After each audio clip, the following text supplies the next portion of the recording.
जिल्ह्याचे एकमेव नेते दादा आहेत। हात उंचावून सगळ्यांनी जोरदार टाळ्यांचा कडकडाट।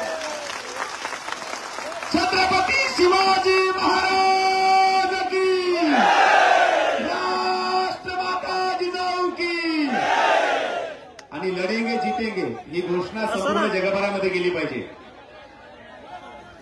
लढेंगे जितेंगे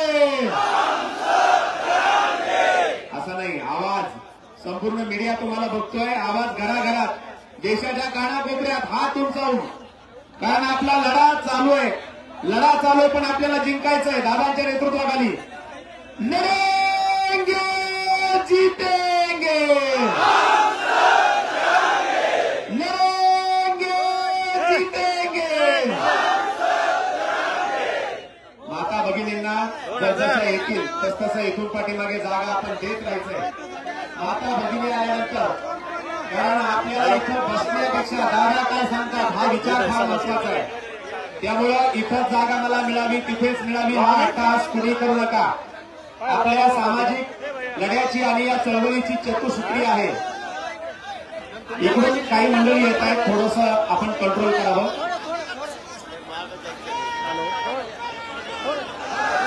एक काम करा, ड्रायव्हर साईडचं जे आहे ना लॉक टाकून दरवाजा मंडपच्या लॉक टाकून दरवाजा दादांसाठी रस्ता मोकळा करा। आणि स्टेजच्या बाजूची उजव्या बाजूची डाव्या बाजूची जी मंडळी आहेत ज्यांच्याकडे जबाबदारी आलेली आहे सेवा करण्याची, त्यांनी फक्त उभा राहावं। बाकीचे जे मराठा सेवक आहेत त्या सगळ्यांना विनंती आपण बसून घ्यावं।